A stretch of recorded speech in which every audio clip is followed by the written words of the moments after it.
Mabuting araw sa ating mga taga-subaybay. Naranasan niyo na bang ma-lock o kaya'y nakalimutan ninyo ang password sa SSS account? Ako in my case, hindi ko nalimutan ang aking password. Pero noong nag-register ako ng my.sss account, wala pa yung OTP generation. So, nung binuksan ko ang aking my SSS account, nag-aas na ito ng OTP. Wala akong niregister noon na device ng OTP, wala din akong mobile number na nire-register. Noon pa yung may SSS account ko. Matagal na yon. Nabubuksan ko pero hindi ako nakakapag-proceed para mag-view ng records o kaya mag-generate ng PRN. Kaya ang ginawa ko, nag-send ako ng email at ipinareset ko ang aking password.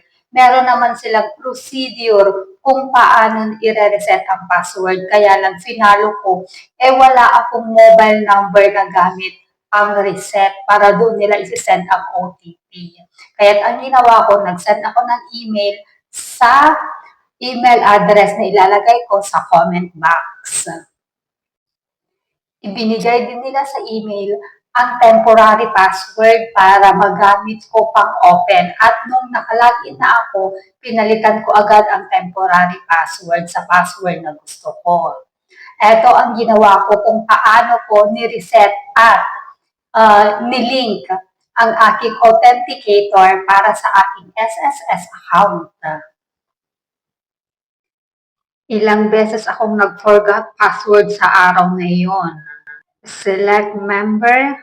Hindi pwede sa akin ang option na multi-factor authentication, kaya't ang pinili ko security questions.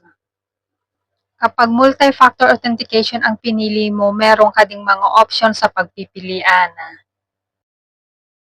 Ilalagay mo rin dyan ang iyong SSS number. At ang mga sagot sa mga security questions na in-answer mo noong ginawa mo ang iyong My SSS account. Click Proceed.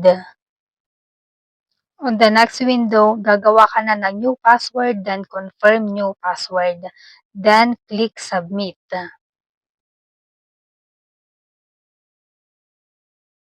Pag okay ang iyong nominated password, meron kang matatanggap na notification na your password has been updated successfully. Ito ang mga informasyon na in-include ko sa aking email sa kanila. Complete SSS number, my date of birth, scanned copy or clear photo of the SSS issued ID or any two valid IDs, both with signature and at least one with photo. Wala akong SSS ID, kaya't ang pinili ko ay passport at isang foreign ID. Nagbigay din ako ng chest level photo holding the IDs included on your email. Kaya't ito ang sample na ginawa ko. At ang panglimang impormasyon na naka-include sa aking email ay state or provide at least 2 of your previous or present employers.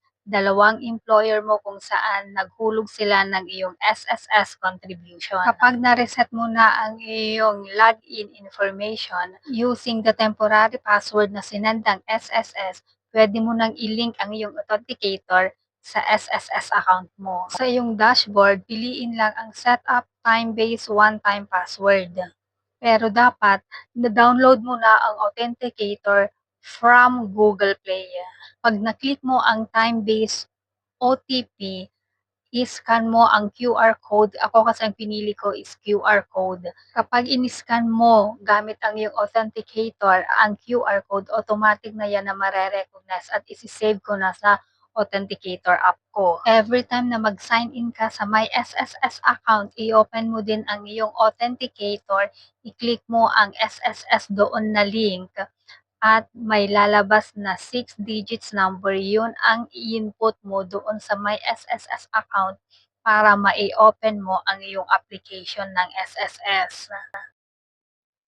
So, ganyan lang kabilis mag-link ng authenticator, Google Authenticator para sa ating SSS account para two-way protection.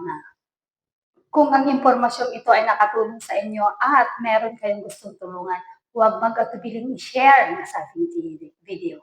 Caring is sharing. Sharing is caring.